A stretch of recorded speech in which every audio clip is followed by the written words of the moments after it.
Es un gusto enorme terminar hoy nuestro ciclo de honor, violencia y mujeres en la literatura española con la profesora Maribel Martínez López. La profesora Maribel Martínez López es titular de la Universidad de La Rioja. Ella es especialista en literatura contemporánea. Su enfoque es un enfoque muy fuerte en temas de estudios de género. Y bueno, no solo en literatura contemporánea, también en siglo XVII, siglo XVIII, así que estamos muy felices de cerrar hoy con este broche de oro que agradecemos enormemente, que es su presencia aquí en nuestro seminario, en esta sesión de clausura. Entonces, Maribel, bienvenida y muchísimas gracias por estar aquí con nosotros. Bueno, pues antes de comenzar, desde luego, daros las gracias a ti, Sara, a María Rosso, por invitarme a participar en este seminario, por confiar en mí para la sesión de cierre. Yo estoy encantada y bueno, espero que sigamos en contacto y que nos visitemos pronto mutuamente, ¿no? Y poder devolveros también esta amable invitación en breve. Voy a hablar sobre la denuncia de la violencia de género, la violencia contra las mujeres o sobre las mujeres en la literatura española contemporánea, centrándome especialmente en el teatro. Y voy a empezar haciendo un breve panorama de la denuncia de la violencia en algunos motivos desarrollados en el género dramático, para pasar después al comentario de algunas obras de una forma un poquito más detallada, ¿no? Con mayor detenimiento. La violencia ejercida sobre las mujeres desde la antigüedad hasta hoy no es un fenómeno unívoco, sino que se genera y adopta diferentes formas, la mayoría, como sabemos, históricamente invisibles, ¿no? Porque se han considerado legítimas y están ya naturalizadas.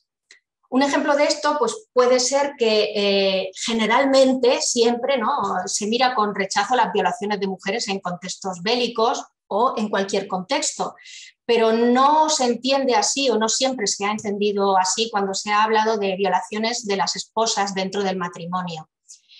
Por lo visto en este seminario, ¿no?, en este ciclo, en las creaciones literarias, podemos recordar un final feliz, ¿no?, en un texto canónico como la novela ejemplar La fuerza de la sangre, ¿verdad? De los casos de violencia institucionalizada sobre las mujeres que se recogen en los textos literarios de todas las épocas, la más fácilmente detectable sabemos que es la violencia física, pero disponemos de un corpus de obras amplísimo que incluye escenas de la denominada violencia de género, a la que tanto los autores como las autoras y también quienes estudiamos estas obras hemos dedicado una atención y una interpretación muy diversa, ¿no?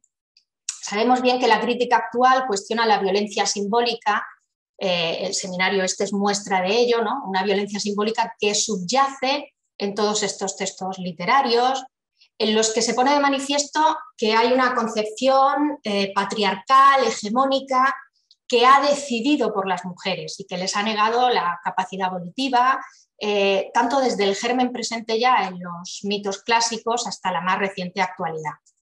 La literatura española contemporánea y el teatro, como vamos a ver, está muy centrado en la realidad social.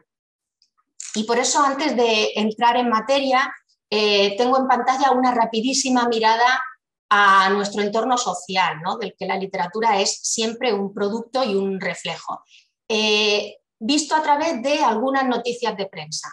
En el periódico El País, el 10 de mayo de 2022, los menores de 18 años son el grupo de edad en el que más crece la violencia machista, más agresores y más víctimas.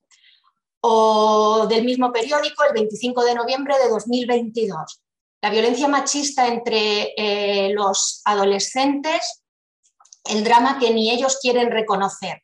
La violencia machista crece entre los menores de 18 años, la adolescencia fue el rango de edad en el que más aumentó el número de denunciados en 2021, también en el grupo en el que más ha crecido el número de víctimas. La mayoría, bueno, un alto porcentaje de las denuncias que reciben las adolescentes no tienen conciencia de estar sufriendo violencia de género.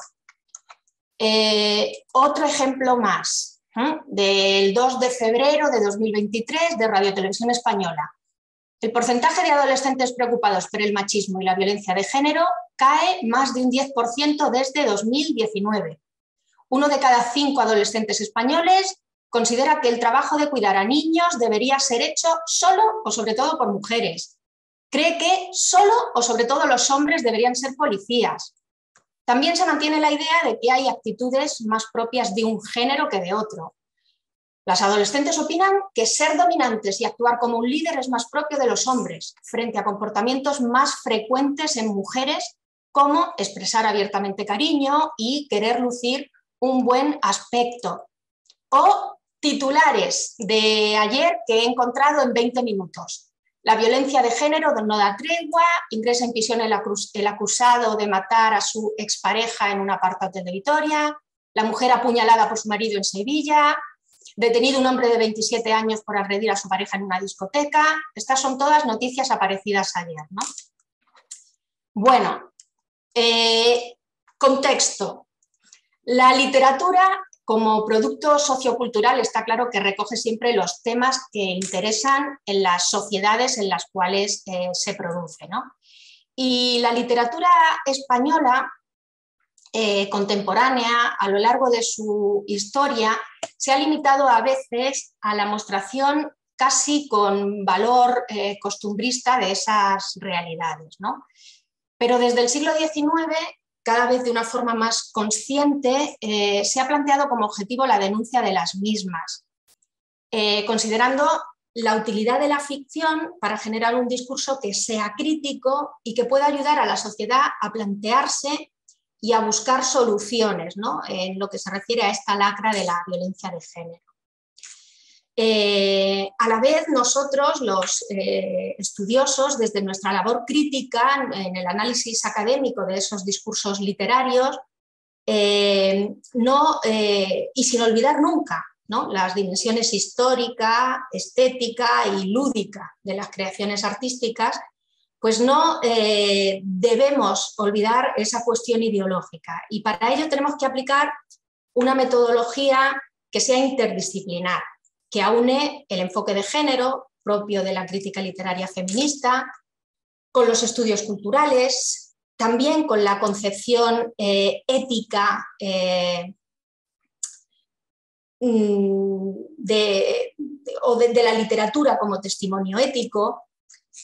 Y dentro de este seminario y en la sesión que yo voy a desarrollar, pues enmarcando el estudio en un seminario sobre honor, violencia y mujer, pues también es preciso, lógicamente, como se ha estado haciendo en otras sesiones, que recurramos a la semiótica teatral centrada en los conceptos de honor y de honra del teatro barroco y también a las estrategias intertextuales, como vamos a ver en algunas de las obras que comente, ¿no?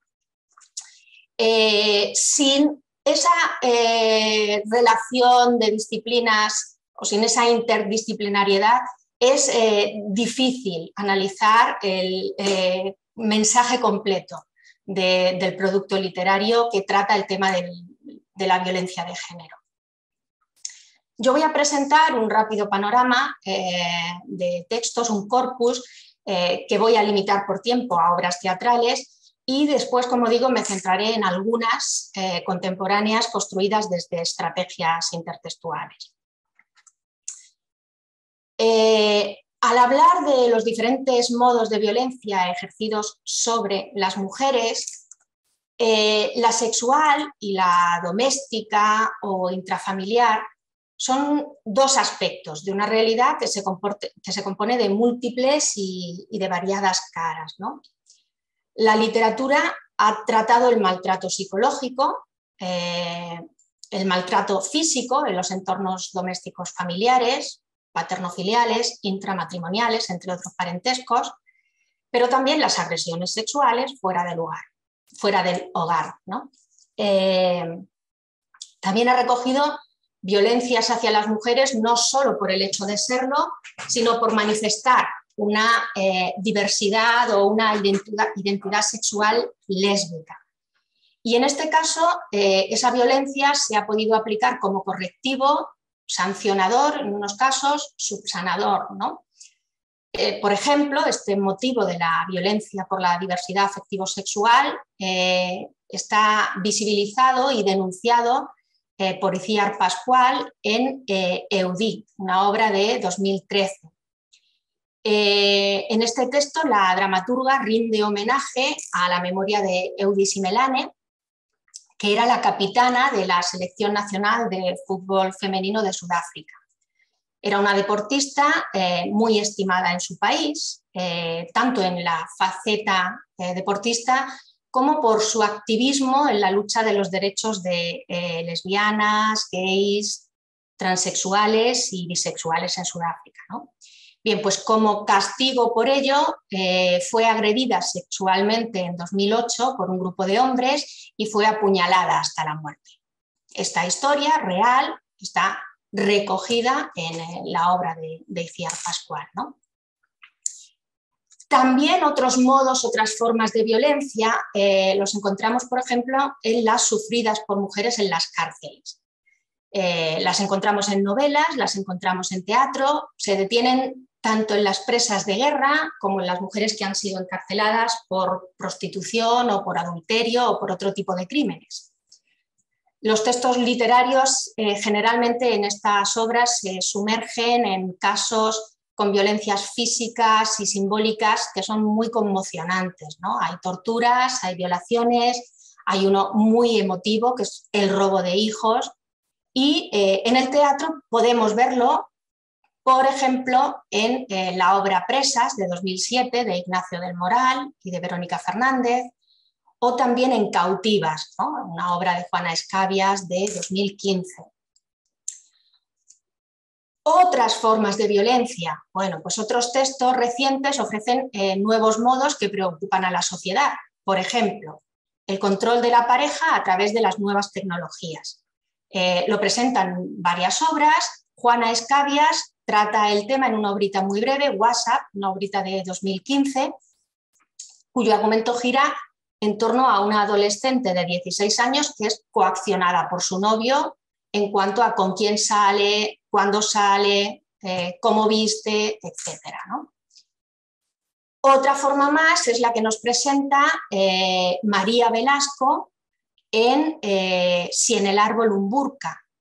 En esta obra de 2016 presenta la tiranía de la belleza, un tipo de violencia simbólica que afecta especialmente a las mujeres, no solo, pero especialmente a las mujeres, y que ha sido normalizada a través de una publicidad que parece neutralizar o que neutraliza la gravedad de un problema que, como bien sabemos, puede provocar trastornos alimenticios y psicológicos muy graves.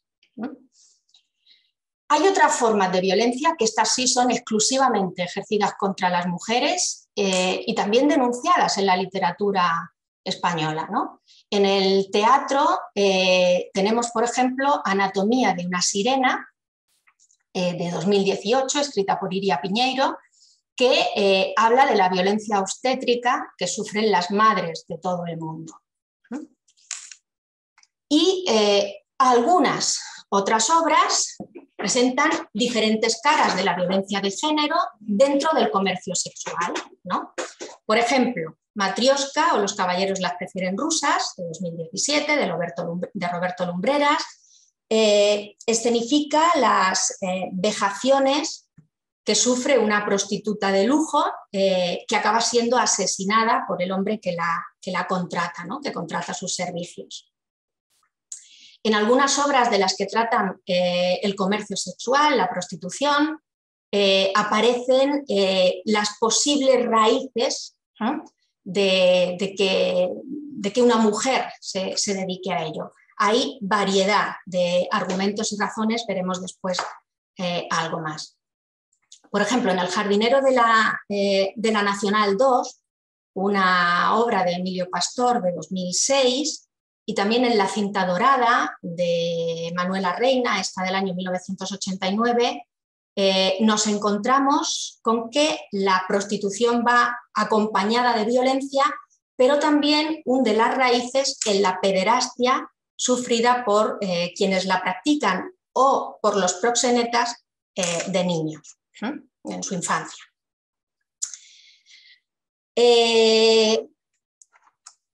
Uno de los motivos más frecuentes de la violencia contra la mujer, sin duda, gira alrededor de los tipos de maltrato dentro del hogar. Y en este caso, los uxoricidios son los desenlaces más extremos, ¿no? Entre los ejemplos ya se ha visto el ejecutado por don Gutiérrez en El médico de su honra, o el intento fallido en Los cuernos de don Friolera, ¿verdad? En el siglo XVIII, María Rosa Gálvez, en una comedia clasificada como comedia neoclásica dentro de la concepción aristotélica de los géneros dramáticos, pues la dramaturga en El egoísta presenta a Nancy, que es la esposa de Milord Sidney, que es la madre de Carlos, un niño de 8 años, y toda la trama gira en torno al desprecio que el marido ha mostrado siempre hacia la esposa y hacia el hijo. Ella es una mujer muy virtuosa, muy válida, muy reconocida por todo su círculo de amistades, pero Sidney, el esposo, la desprecia profundamente, tiene una amante y no solo descuida a la esposa y al hijo, sino que incluso intenta librarse de la mujer envenenándola, afortunadamente sin éxito, ¿no? En el siglo XX el tema de los uxoricidios, el asesinato de las mujeres, va a tener bastantes presencias y planteamientos. Y, por ejemplo, un drama muy explícito es una obrita muy breve de Lauro Olmo, que se llama José García, y es una pieza en la que el personaje que da título a la obra convierte al público o nos convierte a los lectores en cómplices del asesinato al informarnos tranquilamente de sus intenciones de asesinar a su mujer, ¿no? Nos informa de que tiene la intención de asesinarla. Aparece entonces aquí en esa complicidad en la que se nos implica un aspecto muy importante en el tema de la violencia del género, ¿no? Que es el silencio del entorno ante estos casos, en un motivo que encontramos muy frecuentemente en numerosas obras teatrales. En Las palabras en la arena de Antonio Buero Vallejo, por ejemplo, del año 1948, se recoge también un uxoricidio perpetrado ante un colectivo que se convierte en cómplice y en copartícipe, ¿no?, del asesinato al omitir el deber de socorro a la víctima. Considera que es un conflicto matrimonial y no dice ni hace nada. También el silencio, aunque no se produce afortunadamente asesinato, es protagonista dentro de la obra Pared, de Iciar Pascual. Pared presenta a dos voces, a María Amparo y a Mujer, su vecina anónima. No se nombra a la vecina, es Mujer. Pues María Amparo y Mujer se encuentran simultáneamente durante toda la representación en el escenario, que las representa pared con pared, ¿no? Un muro las separa. Conocemos parcialmente la vida de ambas, igual que ellas conocen parcialmente la vida de la vecina. Y no hay nunca interacción entre estas dos mujeres que conviven. La protagonista principal, la que sufre los malos tratos, es María Amparo, que es una mujer de educación tradicional, que convive con su marido y con un hijo ya adulto, y que es tratada por ellos como una criada a la que desprecian. María Amparo vive subordinada a su marido, a sus hijos, vive triste, vive enfadada, vive resignada con su vida.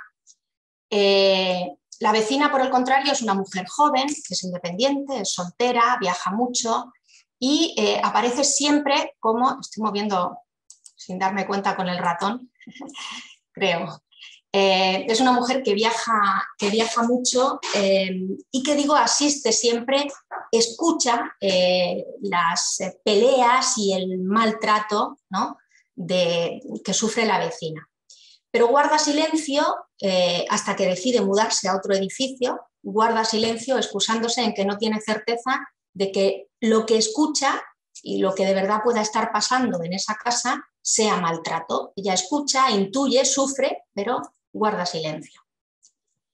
Itziar Pascual, la dramaturga, construye en esta obra una obra multimodal, ¿no?, en la que desde el diálogo hasta las indicaciones sobre la puesta en escena, en las que tiene muchísima importancia la música que escuchan las dos mujeres y también imágenes que se proyectan en el escenario, Itziar Pascual, digo, denuncia que estamos ante un problema que no es privado, sino que es un delito público y que quienes de alguna manera lo presenciamos o intuimos tenemos que actuar, ¿no?, y que debe romperse la pared del silencio social que esconde este delito. Con esta obra, como sucede con muchas otras de estas obras contemporáneas, se está cuestionando concepciones ideológicas como la inviolabilidad de la institución familiar o la convicción de que el maltrato dentro de la familia, dentro del hogar, es un asunto privado, incluso que es algo a lo que deben resignarse las personas que lo sufren. Y también en esta obra y en muchas otras contemporáneas se pone de manifiesto la dependencia emocional y económica de las víctimas, ¿no?, una dependencia que agrava la destrucción de su autoestima. Esto está analizado por los profesionales de la violencia de género y la literatura actual lo va a tratar, va a presentar todos estos motivos, todos estos ingredientes. Otros textos, ¿no?, como No moleste, calle y pague, señora, de Lidia Falcón, como Comisaría Especial para Mujeres, de Alberto Miralles, o como Ella se va, de Jerónimo López Mozo, denuncian que el maltrato intrahogar conlleva la relación de las víctimas con los profesionales de la seguridad ciudadana, del derecho, de la medicina, pero que estas personas en muchísimas ocasiones legitiman y pueden desamparar a las víctimas de violencia masculina disculpando las situaciones, atenuando las circunstancias o incluso, en estas obras así se denuncia muy bruscamente, culpabilizando a las víctimas, ¿no? Aparece así, por ejemplo, en Ella se va, de Jerónimo López Mozo. Esta obra, Ella se va, tiene de fondo la historia de Nancy y Torvaldo, los protagonistas de Casa de Muñecas. Y el dramaturgo nos muestra ese tipo de amor en el que el amor habría triunfado si la esposa se hubiera sometido dócilmente a los deseos del marido, ¿no? El marido quiso enderezarla ante sus descarrilamientos de lo que su esposo decidía por ambos. Él tomaba todas las decisiones, mientras ella estaba de acuerdo, todo iba bien. Cuando ella ponía objeción, pues empezaba el maltrato, que es un maltrato simbólico, fundamentalmente de desprecio psicológico, de negaciones, de burlas a su forma de vestir, etcétera, ¿no? Pero el esposo, el marido, en realidad la quería mucho, ¿no? Y siempre quería perdonar a su muñeca desobediente, ¿no? Una muñeca como esa Nora del Torvaldo de Casa de Muñecas. De puertas afuera, en esta obra, pues, el marido, que es médico, logra mantener la visión, la opinión de que son un matrimonio muy feliz, pero lo cierto es que de puertas adentro, pues ella vive 10 años de infierno, con la fortuna de que al final, como Nora Elmer, pues sabe poner fin, ¿no?, a esa situación. Esta obra de López Mozo pues, nos muestra que la actitud de este esposo es la propia de los maltratadores que ejercen esos diversos tipos de violencia simbólica en una especie de legítima defensa de un concepto machista del amor, o de ¿no? O sea, el amor debe ser así y el matrimonio debe ser esto.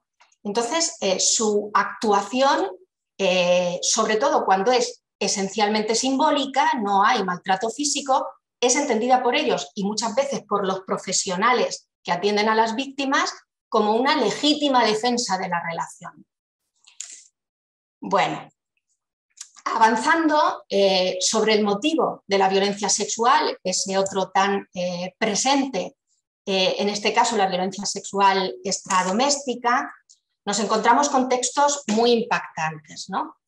Por ejemplo, Cristina Gabel sube al escenario, en efecto Foen, un ejemplo de teatro testimonio, en el que narra el robo, la violación sufridos por ella misma y las posteriores consecuencias cuando se tiene que enfrentar a los procedimientos policiales y médicos que le resultan denigrantes, en los que siente la falta de empatía que le muestran quienes la están atendiendo en esos primeros momentos.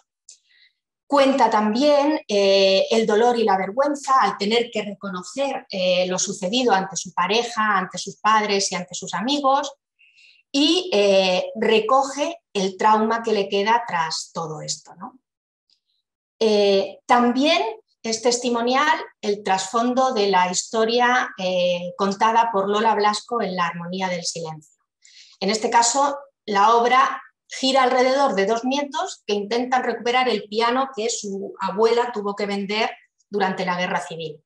Pero dentro de esa historia resulta que se esconde el abuso sexual que la abuela sufrió de niña, ¿no? Es un punto en la trama completa, pero tiene ese aspecto testimonial, porque Lola Blasco relata una historia real o con elementos reales de la biografía de su abuela, ¿no? Estas obras son las dos autoficcionales, pertenecen al teatro autoficcional. Tenemos muchas otras obras en el teatro contemporáneo que no tienen una motivación autobiográfica, pero que sí tienen una fuerte base documental, que están construidas a partir de datos reales aparecidos en la prensa o de testimonios, con el objetivo de denunciar estas realidades que nos conmocionan una y otra vez y ante las que se considera que hay que actuar para cambiar la circunstancia para que no se repita. Y tenemos un ejemplo muy impactante, ¿no? Que es el ejemplo tomado de la realidad recogido en Jauría por Jordi Casanovas, ¿no? Es ese caso que conmocionó a España en el año 2016, que Jordi Casanovas escribe a partir de las transcripciones del juicio que tuvo lugar en 2018 en el Tribunal Superior de Justicia de Navarra y que se refiere a esa violación grupal en la noche de los Sanfermines de 2016 de una joven. Es el conocido como caso de la manada. El montaje escénico, además del texto, reforzaba la denuncia de una violencia que está naturalizada, en la que además la sociedad cuestiona a la víctima. Y en ese caso concreto, en la obra Jauría, y en ese caso concreto, los acusados no asumieron la gravedad de lo que habían hecho, ¿no? Como queda explícito en las palabras de uno de los propios acusados, que muestra su incredulidad ante la acusación de agresión sexual. Cuando el policía va a detenerle, las transcripciones indican: yo le dije que tenía que ser un error. Él me dijo: te acusan de una agresión sexual. Yo me sorprendí y le dije que era imposible. Pues ella os denuncia a todos, me dijo el policía. Pausa breve. Y le digo, esto, palabras del acusado: mire, agente, si quiere le puedo demostrar que no, porque lo he grabado con el móvil, ¿no? Esa absoluta falta de conciencia de lo que estuvieron haciendo, de la gravedad del hecho. Bueno. Avanzo y en otro ejemplo, ¿no? Frente a las obras que denuncian la falta de empatía, de los agresores, por supuesto, a veces de los profesionales que atienden, el juicio que la propia sociedad hace recaer sobre la víctima. Pues frente a estas obras también nos encontramos casos en los que se presenta la empatía, el apoyo de las instituciones y la esperanza de una salida para las víctimas de cualquier situación de violencia, ¿no? Y también la fuerza de la propia persona.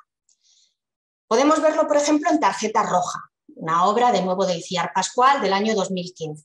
En su trama, Rosa Elena consigue la tarjeta roja de refugiada que le concede asilo y también protección subsidiaria gracias a la ayuda de su abogada Paloma. La protagonista es una mujer inmigrante que se casó joven con un chico que, como indican las citas en pantalla, tras la boda, entre amigos, drogas, alcohol, le dio muy mala vida y me mandaba al hospital una semana sí y otra también, con cortaduras, con golpes, con moretones. Me decía, si denuncias te mataré. Además de este maltrato sufrido dentro del matrimonio, la niña Rosa Elena fue abusada sexualmente por su padrastro y por los hijos de una vecina. Y ya adulta, cuando le toca cuidar de su madre enferma, le reprocha a la madre que consintiera aquellos abusos y que incluso la responsabilizara de ellos. Escuchamos en algunos momentos pues, estas citas. Yo me he sentido muy culpable en mi subconsciente porque pensé que era yo. Y así muchos años, sintiéndome culpable de ser una niña lista, despabilada, sociable.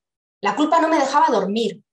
Bosch se fue a la capital y me dejó con una vecina a los 8 años. Me regaló. Yo le ayudaba a la señora a hacer limpieza, a hacer cosas, a hacerle compañía a ella y a sus hijos, que ya eran hombres. Y ellos también venían por la noche a su cama a abusar de ella, ¿no? Afortunadamente la protagonista logra superar toda la violencia sufrida gracias a que aprende a valorarse, ¿no? Y su testimonio sirve de ejemplo de superación y de testimonio y de ayuda a otras mujeres, ¿no? Vuelve sobre el sentimiento de culpabilidad, dice, ¿saben? Yo era muy culpable de todo, pensaba que era culpa mía, los golpes, la rabia, el abandono, y no es verdad. ¿Saben? Una mujer no es para ser maltratada, una mujer puede volar, una mujer puede hacer lo que quiera porque la mente es poderosa, porque se pueden 1000 cosas.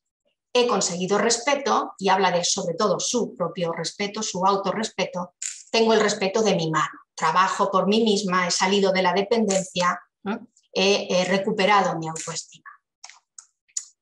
Bien, este es un breve panorama, motivos, numerosas obras, tratamientos, y vamos ahora a comentar algunas obras que presentan las violencias sobre las mujeres en legítima defensa de ese concepto erróneo del amor y también del honor. Y vamos a ver ejemplos de intertextualidad. Me voy a detener primero en Sentido del deber, ¿no? Un texto que remite a 2 clásicos ya vistos en sesiones anteriores de este ciclo. Quienes han leído la obra, quienes conocen Sentido del deber, una obra de Ernesto Caballero, pues saben perfectamente que se trata de un ejercicio de reescritura del drama El médico de su honra, de Calderón, pero que la intertextualidad no se ciñe a la obra calderoniana, sino que se extiende también a Valle Inclán e incluso tiene elementos de García Lorca, reminiscencias a Shakespeare y a Cervantes, entre otras referencias intertextuales, ¿no? Y con todo ello, Ernesto Caballero crea una nueva versión de un conflicto del honor rancio depositado en la fidelidad y en la más impoluta pureza de las esposas, además, por supuesto, en la opinión pública. El primer intertexto es la cita con la que se abre la obra y que, como seguramente todos saben, los estudiantes, los profesores, por supuesto, está tomado del médico de su honra. Y así pongo mi mano en sangre bañada a la puerta, que el honor con sangre, Señor, se lava. En este nuevo drama moderno, actualizado, Ernesto Caballero mantiene los nombres de los principales personajes, que reduce por economía escénica a tan solo 5. Desde la obra calderoniana aquí pasamos a 5 personajes. Y estos conviven en una casa cuartel de la Benemérita y en un tiempo, dice Caballero, en un tiempo aquí y ahora, en la Nueva España de todos los tiempos. Mencía es la esposa y es también la médico del cuartel. Jacinta es aquí su enfermera, es confidente, es amiga y es además amante del sargento Reyes. El sargento Reyes es la máxima autoridad del cuartel. Gutiérrez, de nuevo, es el esposo y el cabo Enríquez es ese antiguo novio de Mencía que también es un antiguo compañero tanto de Reyes como de Gutiérrez. Con los tres, con Mencía, con Reyes y con Gutiérrez, ha coincidido en distintos destinos. Todos son guardias civiles y protagonizarán una contemporánea tragedia que ahora no está provocada por motivos pasionales, sino por razones ideológicas, ¿no? Al igual que los militares de los Cuernos de Don Friolera, los 3 personajes masculinos pertenecen a las fuerzas del orden y de la seguridad del Estado. Atención. Entonces, el sargento Reyes, máxima autoridad, es un alter ego de ese hipócrita tribunal de conciencia y honor que en la obra de Valle Inclán van a representar los tenientes Rovirosa, Campero y Cardona. Va a ser la voz de ese tribunal de conciencia aparecido en los Cuernos de Don Friolera. El argumento de Sentido del Deber parte de las estrategias del desarrollo trágico están tomadas del Médico de su honra, como vemos. Pero ya he dicho que hay otras referencias intertextuales a clásicos que son clásicos del amor, de los celos, del honor y de la venganza.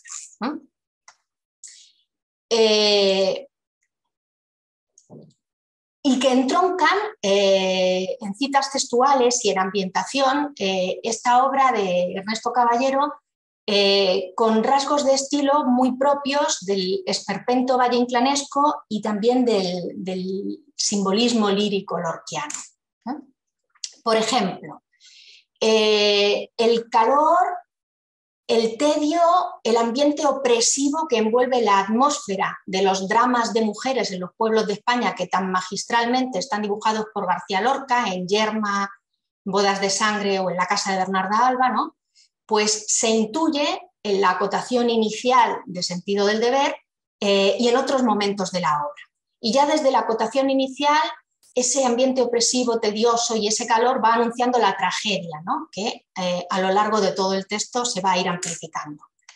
Esta acotación inicial, Mencía es un número de la Guardia Civil, como médico atiende a todos los que viven en la casa del cuartel, son las 5 de la tarde, agosto, quien no duerme la siesta se tiene que aguantar, la doctora hojea una revista sin ningún interés, suspira, se levanta y emplea en el riego del típico geranio. Bueno, es aburrimiento, es tedio, pero también es un ambiente opresivo, es una opresión que va marcando, presagiando la tragedia que viene detrás, ¿no?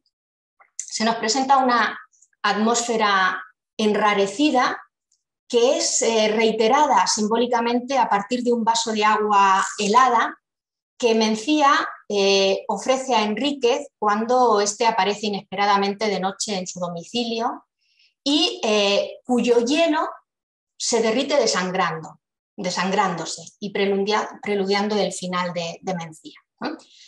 Dicen las acotaciones: sale Mencía hacia la cocina con gesto de incómoda resignación. Enríquez contempla la estancia indiscretamente. Regresa Mencía con un vaso de agua helada. Silencio, mirada de hielo, al hielo que se desangra. En una modernización de los elementos constituyentes de las tramas, si pensamos en la casa de Bernarda Alba, los abanicos quitaban el calor de Bernarda y de sus hijas, ¿no? Bueno, pues en Sentido del Deber esos abanicos se transforman en esta tragedia en un ventilador que, dice la acotación, agita sus aspas y remueve en el aire temor, suspicacia y un aliento vago de fatalidad, dice la acotación. También modernizado, pues la caída del caballo que motiva el reencuentro entre el infante Enrique y doña Mencía en El médico de su honra, pues en Sentido del deber se transforma, es época actual, pues en un accidente de moto.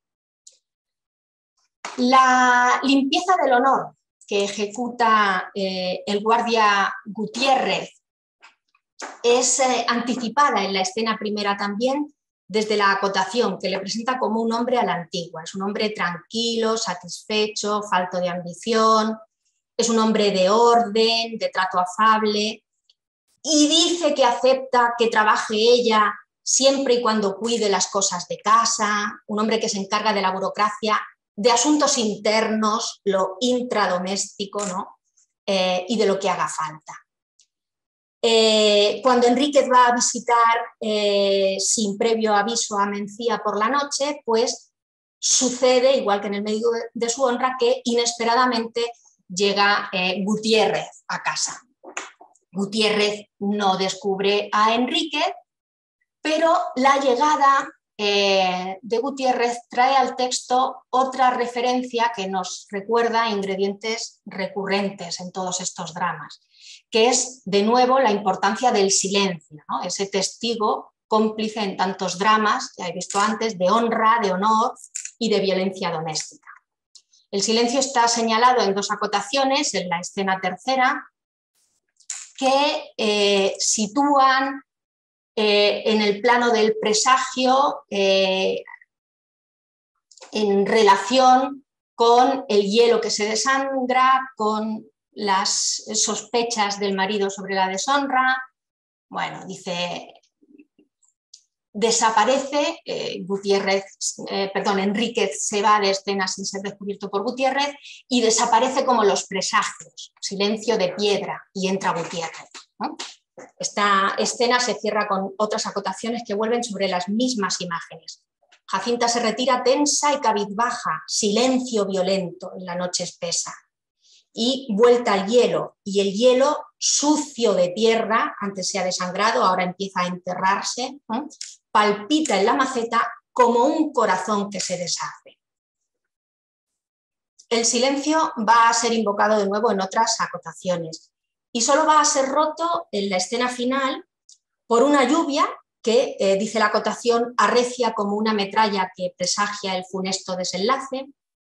También por los aullidos de ultratumba de Jacinta, que va a aparecer en escena con el cuerpo desangrado de Mencía en sus brazos y que llorará y rezará.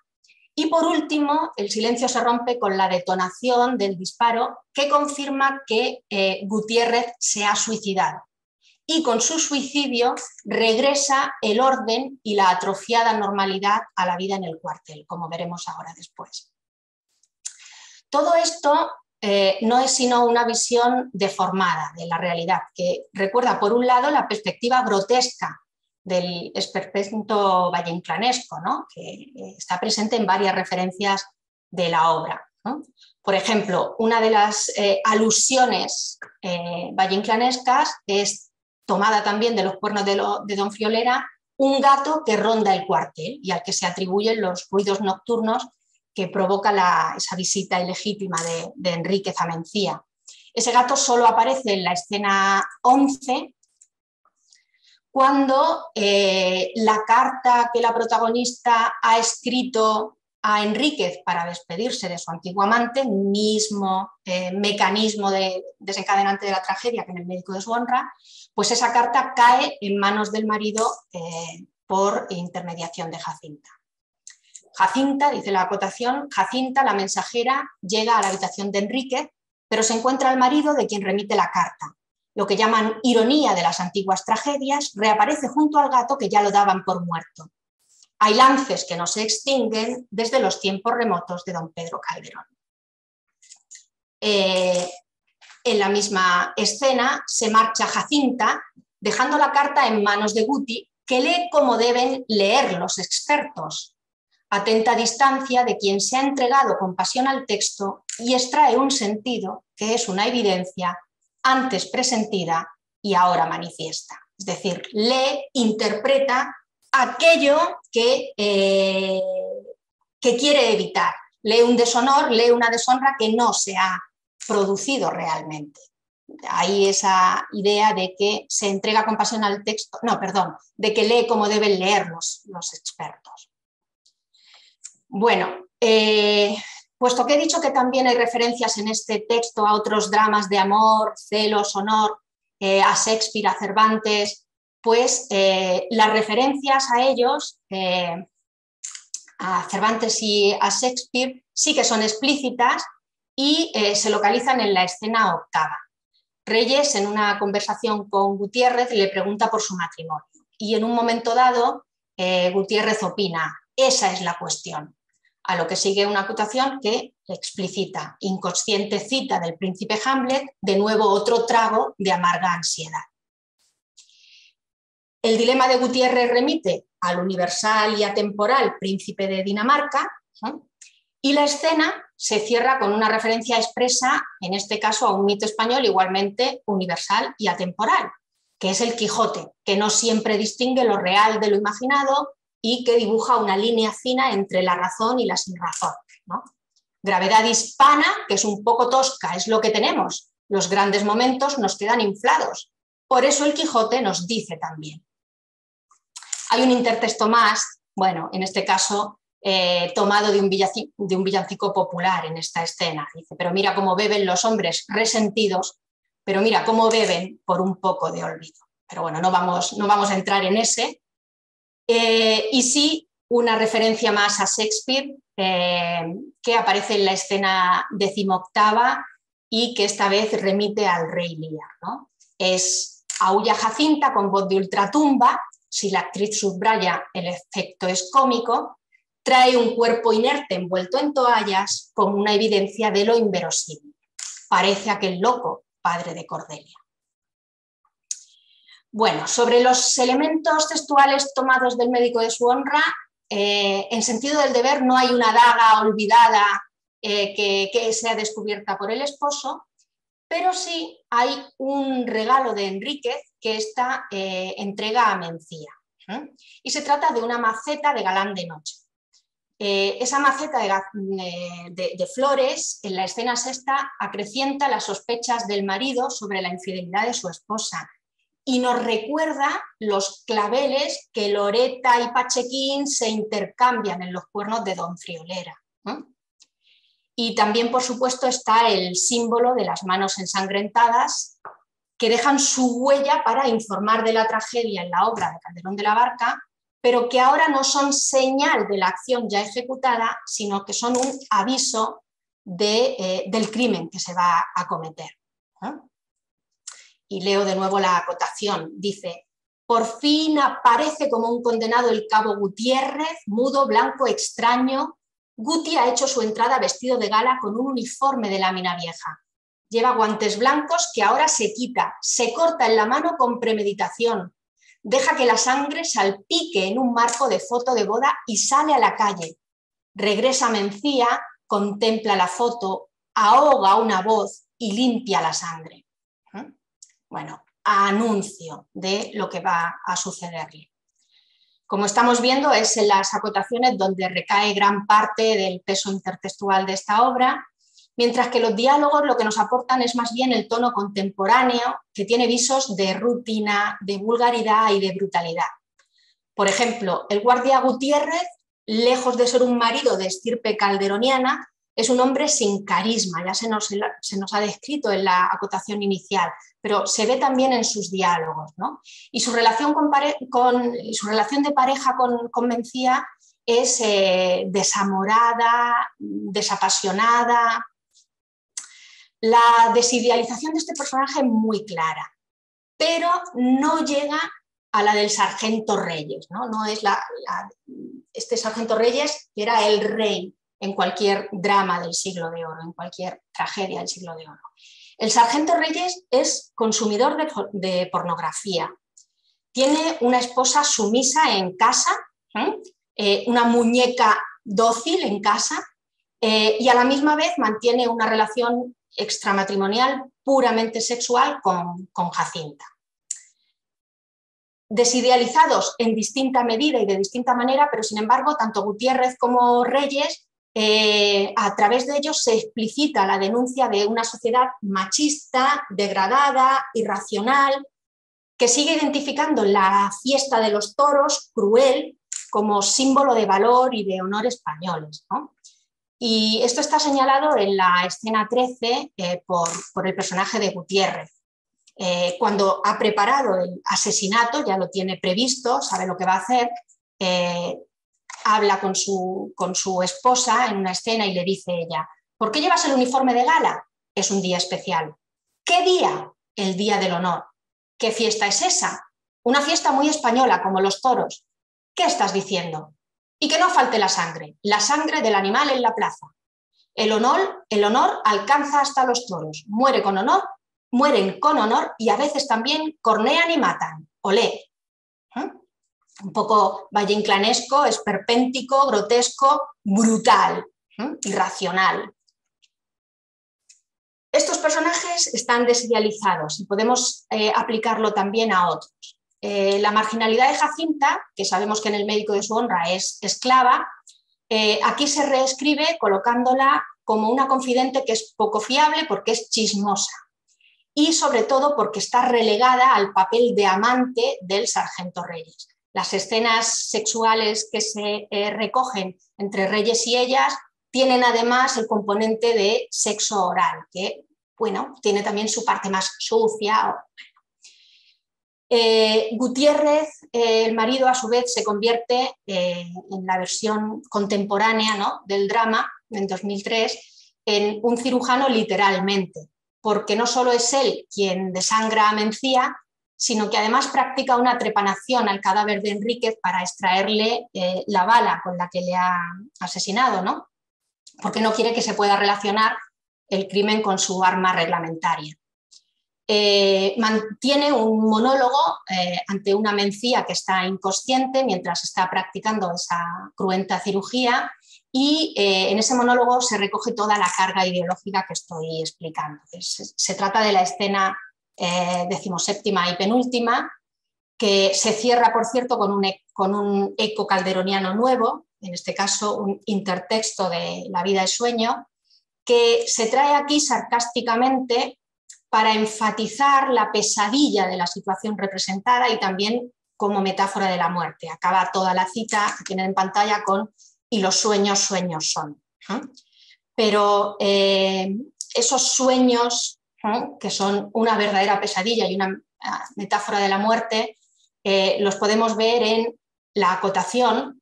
El cadáver del cabo tumbado en la camilla, Gutiérrez de uniforme se aplica pulcramente en la trepanación, su mujer se adormece atada a una silla, prefiere un sueño impuesto, violento, irrevocable, antes que asistir despierta al horror de su delirante vigilia. Y en todo lo que Gutiérrez va expresando, dice: un error, disparé con mi arma, debí hacerlo con la suya, ahora tengo que extirpar la bala, no soy un hombre violento, lo sabes, ¿verdad? Es sentido del deber, ni malo ni bueno, solo sentido del deber. Más abajo, en negrita, todo está aquí, en el cerebro, las creencias, la infidelidad, hasta el amor, todo excepto el honor. El honor. El honor está en el alma, es inmortal, es lo que debemos cuidar aunque no haya Dios. Sí hay un alma, un honor, nuestra dignidad como personas, no somos animales. Aquí me ves ahora convertido en el cirujano de mi propio honor y así me contemplo también yo ahora a través de tus ojos, esos ojos que son mis ojos. ¿Recuerdas? Ahora me contemplo a través de tu mirada, restituyendo mi honor mediante esta operación quirúrgica, explorando este cerebro hasta dar con ese diminuto pedazo de plomo. Soy el cirujano de mi propia dignidad. Y un poco más abajo. Mi emoción ahora es la de saberme capaz de aportar un minúsculo grano de arena al orden, a un orden que está por encima de las leyes y los reglamentos mundanos. Más que una emoción es un sentimiento. No soy un hombre violento, Solo soy un hombre al que la razón le obliga a ejecutar determinadas decisiones. Un hombre cumpliendo con su obligación. Y cerramos con, y los sueños, sueños son. Es decir, la locura, lo irracional, el no distinguir la realidad, la verdad, la mentira. Bueno, las acciones de Gutiérrez son entendidas por él, como vemos, y también por parte de la sociedad, y el sargento Reyes aquí en esta obra es ese coro social, ¿no? Son entendidas, digo, como actos de legítima defensa de la propia dignidad y no como crímenes, ¿no? Y por eso en esta obra se interpreta que no hay, que sí hay víctimas, pero no hay culpables. Y por eso, al igual que sucedía en los dramas barrocos, no hay castigo final. La obra de Ernesto Caballero, la del médico de su honra, recordamos que el castigo es un nuevo matrimonio. No lo comento, ya se comentó, ¿no? Pues en este caso, Jacinta dirá, la culpa me mata, Reyes, no hay culpa aquí. Jacinta, ¿dónde está la justicia? Acotación. De pronto un disparo confirma otra muerte. El guardia Gutiérrez se ha pegado un tiro. El orden regresa de nuevo al cuartel. A la pregunta de dónde está la justicia, Reyes responde con el disparo. Así se abre paso. Dios, Dios, Dios, él lo ha decidido. ¿Y ahora qué dispone, Reyes? Cumplir con los nuestros, darle entierro y seguir, manteniendo el orden. Se pudo evitar, hay cosas que están en la mano de Dios. Y la acotación final, el cierre definitivo, y con un Padre Nuestro que sale espontáneo, regresa atrofiada la normalidad. Y hay un sentimiento de momento heroico que entienden muy pocos, una religión.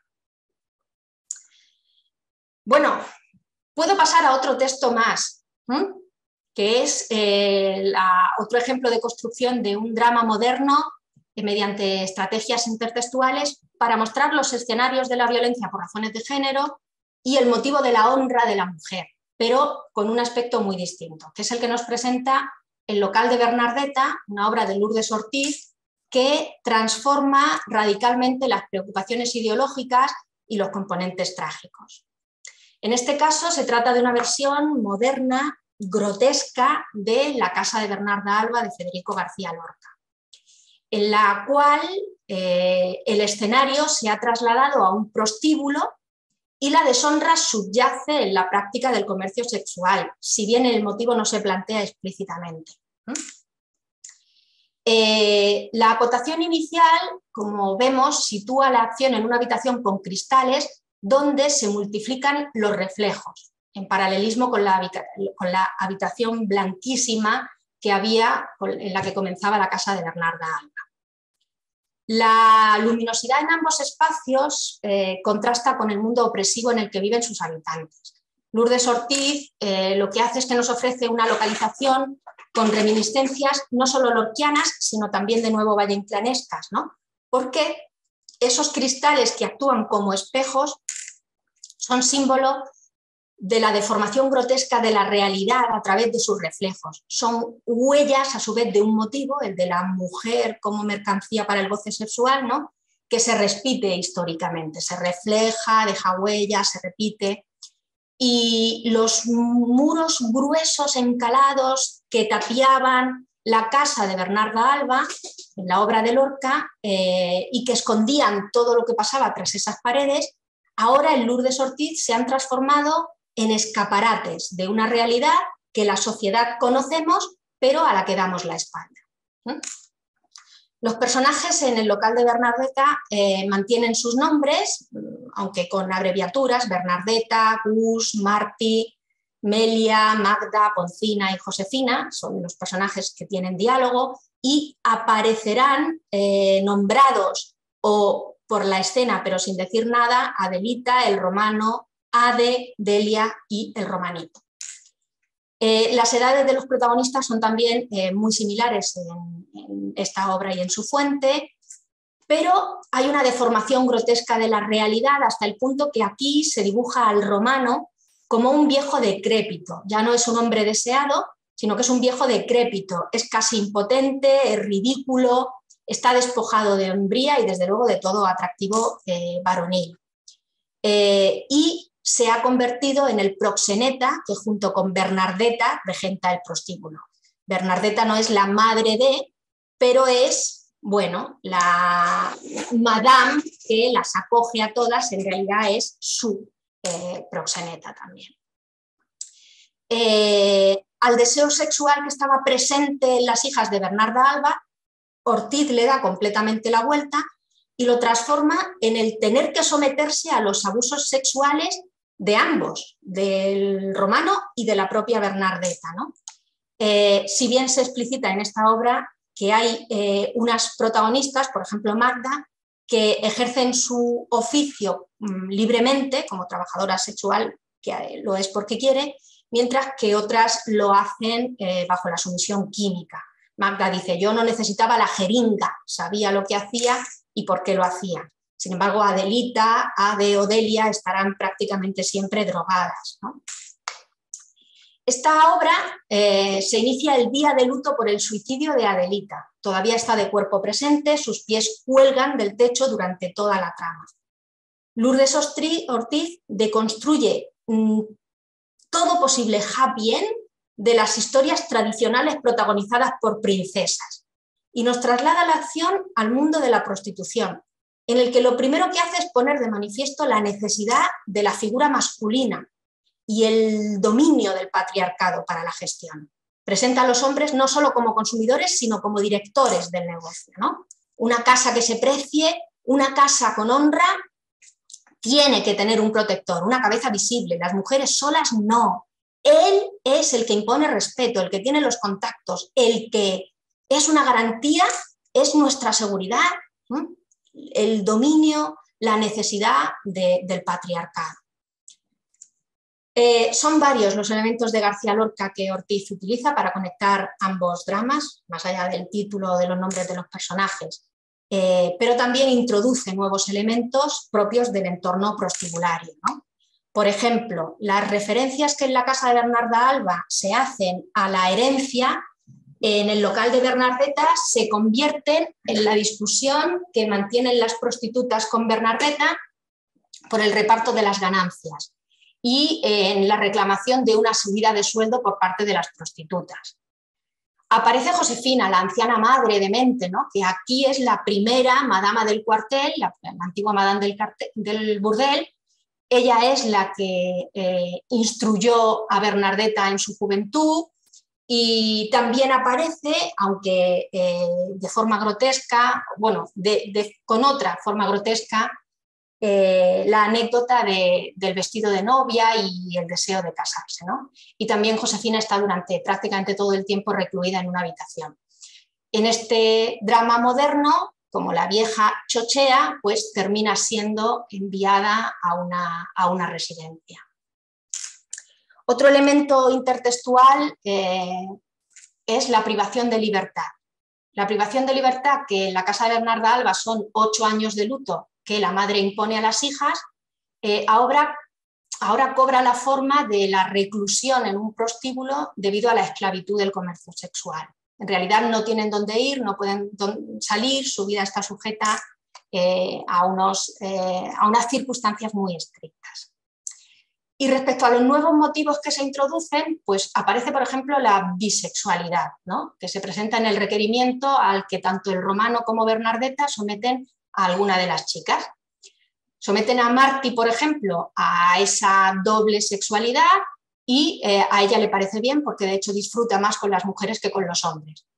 Pero, por ejemplo, para Adelita o para Delia puede haber sido una de las causas del suicidio en el que ambas terminan, ¿no? Otro elemento nuevo es que aparece un romanito. Cuando el romano está acabado, llega un hombre más joven para sustituirle, ¿no? Y también para introducir nuevos cambios en el prostíbulo. No conocemos su nombre y por eso las mujeres le apodan así, un poco como consolidación de que es una continuación de la misma historia. Las propuestas que el romanito va a traer pues supondrán, entre otras cosas, la llegada de 2 nuevas chicas, 2 hermanas de 15 años, Ade y Delia, que vienen a sustituir a la fallecida Adelita, a la suicidada Adelita. Y que están, como he dicho antes, toda la obra bajo la sumisión de las drogas, que inhibe su capacidad volitiva, y que durante un mes, antes de entrar con los clientes, serán instruidas en la cama del romano, ¿no? Delia no puede soportarlo y acaba suicidándose, colgada del techo junto al cuerpo de Adelita. Y su hermana Ade, drogada, bajo las drogas, acaba asesinando, apuñalando al romano.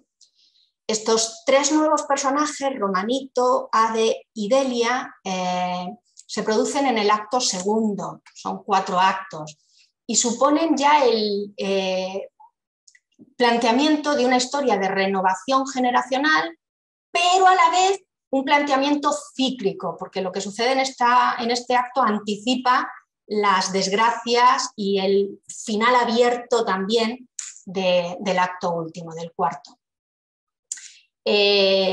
Rápidamente, en el acto tercero, se llevan a la anciana Josefina a una residencia.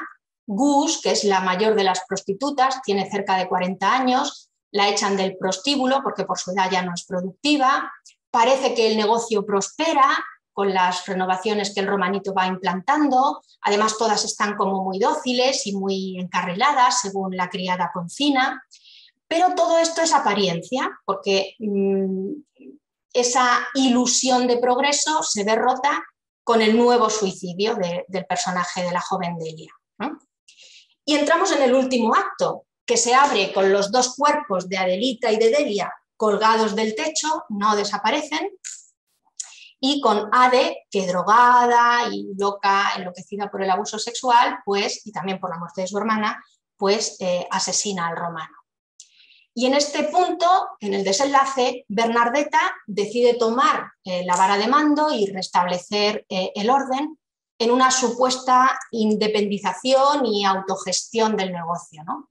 En ese momento desaparecen por fin los pies de las 2 suicidas que han estado siempre a la vista y se dice que van a regresar a casa tanto Josefina como Gus.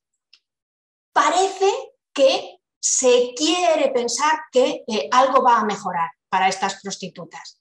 Sin embargo, van a seguir recluidas en ese espacio y en realidad no va a cambiar nada en esas vidas, ¿no? Y nos quedamos con la amarga sensación de que estamos un poco ante otra historia de una escalera con ese cierre que parece que estamos ante una puerta, se ha roto el cántaro, pero este joven Carmina y Fernando, estos jóvenes, ¿hacia dónde van? ¿Se va a repetir de nuevo la historia o no? Pues nos quedamos con la misma amarga sensación, ¿no?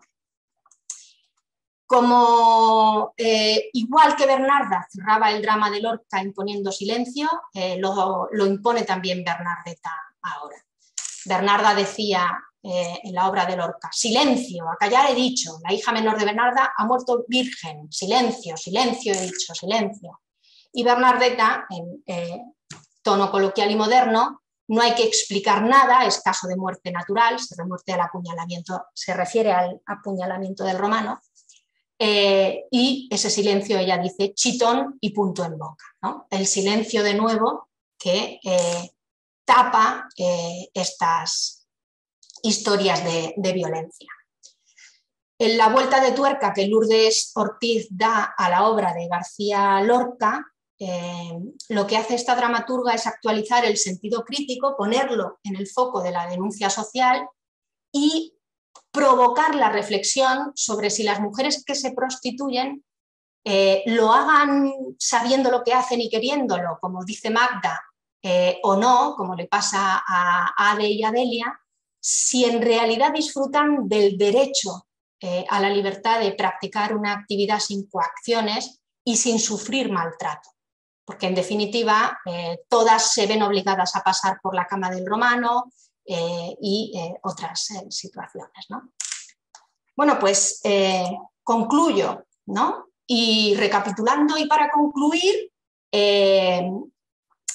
me he referido a modos de violencia que pasan por la consideración de la mujer como posesión femenina y su victimización en legítima defensa del honor, ¿no?, que podemos ver en El médico de su honra o en Sentido del deber. Hemos visto la convicción del derecho de los hombres a gozar sexualmente de una mujer solo por serlo, ¿no? El infante don Enrique así lo consideraba en El médico de su honra, el sargento Reyes así lo considera en Sentido del deber. los hombres que abusan de Rosa Elena en Tarjeta Roja, la violación grupal en Jauría o en Eudi. Hemos visto, he mencionado numerosos ejemplos de violencia física y psicológica, simbólica, que se entienden como normales e incluso legítimos, sobre todo dentro del matrimonio. Por ejemplo, en Ella se va, de Jerónimo López Mozo. Hemos visto, he citado la consideración de las mujeres como mercancía con las que se negocia, en Matriuska o en el local de Bernardetta, y indicado la existencia de otras formas de violencia sobre las mujeres en la literatura, ¿no? Violencia obstétrica, tiranía de la belleza, robo de hijos, control de la mujer mediante las nuevas tecnologías, de su forma de vestir, etc.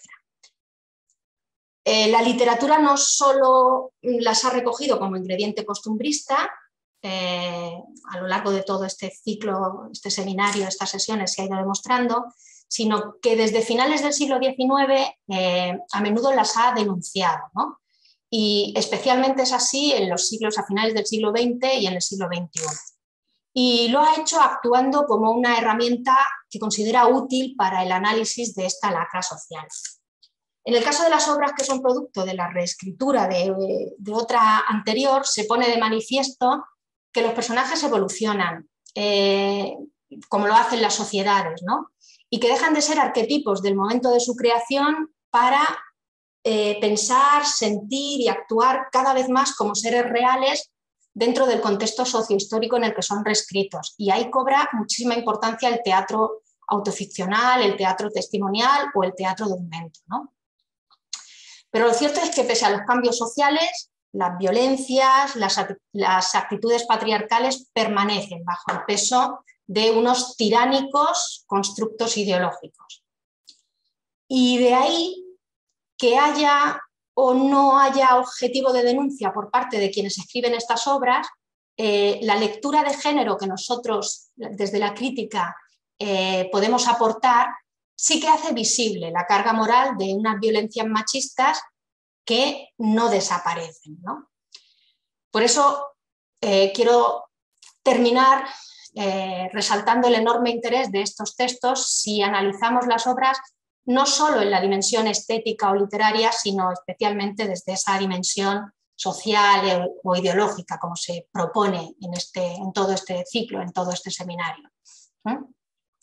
Estas obras, especialmente en el teatro, nos sitúan ante una creación artística con una dimensión ética de gran interés, que no resta, desde luego, valor a la dimensión estética, y en su producción escénica, al hablar del teatro, pues se realza la utilidad de todas estas recreaciones artísticas, no sé si para cambiar, pero desde luego el objetivo sí para reflexionar, intentar erradicar el conflicto, ¿no? Y bien, muchas gracias. No sé, ¿me oí? Sí, muchas gracias a ti, Maribel, por tu estupenda intervención, por este recorrido amplio en estas reescrituras contemporáneas que, bueno, que vienen a complementar y a cerrar con broche de oro este ciclo. Y no sé si ahora hay preguntas en esta sesión, hay comentarios.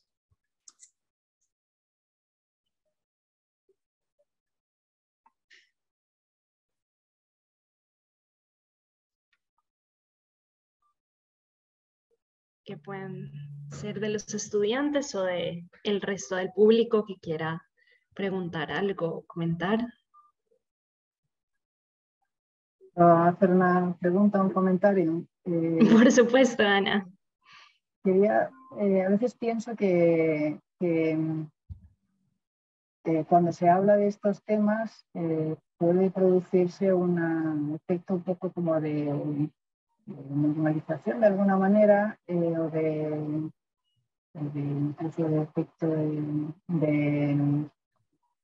de emulación, ¿no? Como se ha dicho a veces, ¿no? Por ejemplo, en Argentina hubo un caso de una persona importante o famosa que había quemado a su mujer y de pronto se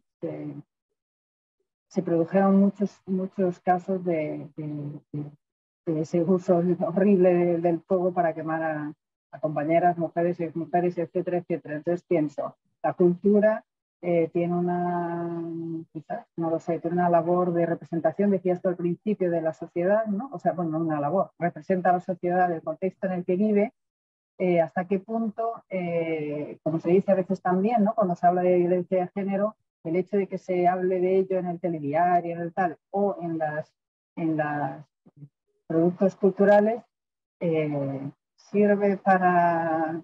Tiene que tener la cultura un efecto moralizante, tiene que tener la cultura un efecto censor de alguna manera de estos que lo reproducimos, no sé.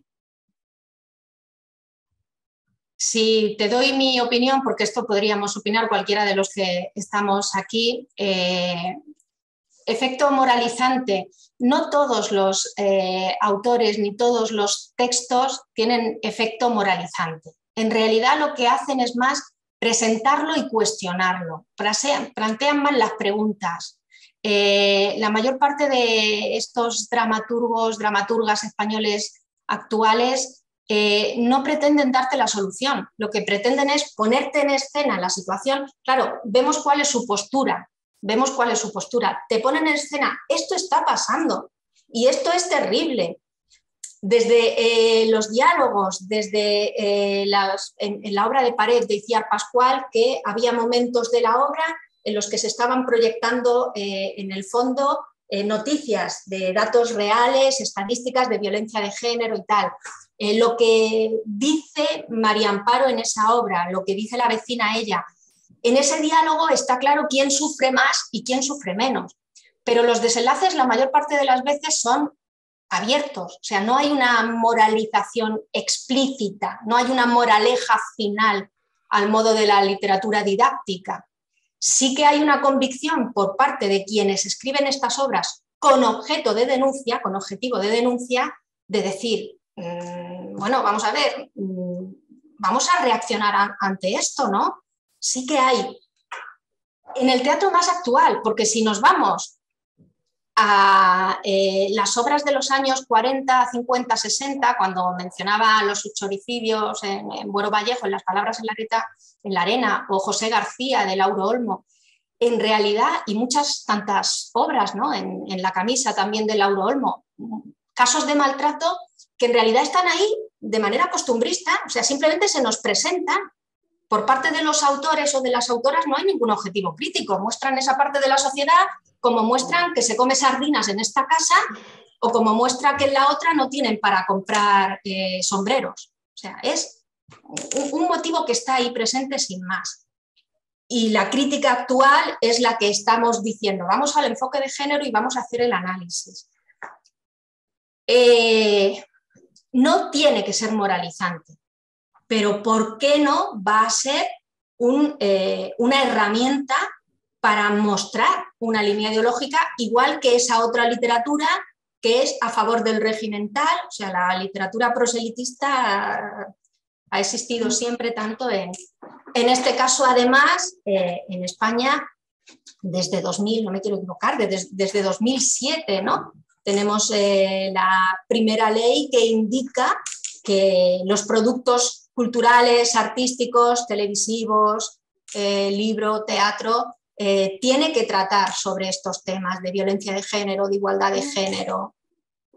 Está legislado y tienen mayor subvención, igual que muchos de nuestros proyectos de investigación ahora mismo y en las líneas, en los objetivos del desarrollo sostenible, tenemos las líneas que incluye el objetivo de igualdad de género y eso nos da dinero. El que incluya ese objetivo pues nos da dinero. ¿Por qué? Porque es un tema que importa socialmente y lo que hay que hacer es visibilizarlo. Ese es el objetivo principal. Desde el discurso, insisto, una vez visibilizado, pues muchas veces los autores dejan clarísima su postura. Otras veces el final es tan abierto que usted piense lo que quiera, ¿no? La propia Lourdes Ortiz en el local de Bernardeta. Y ahora que Bernardeta coge la vara de mando, les va a ir mejor. Y tú, lectora, dices, pues yo creo que sí. O tú, lectora, dices, van a seguir exactamente igual. Al final, se queda abierto. Pero ella ya te ha dicho los distintos tipos de prostitutas y cuál es lo que les está sucediendo, ¿no? Que cobran tanto, pero que este se lleva tanto y ella en realidad está tampoco, que piensan en su jubilación y en que tienen que ahorrar para ello, porque ¿quién las va a querer a partir de los 40? Entonces, te están mostrando su realidad.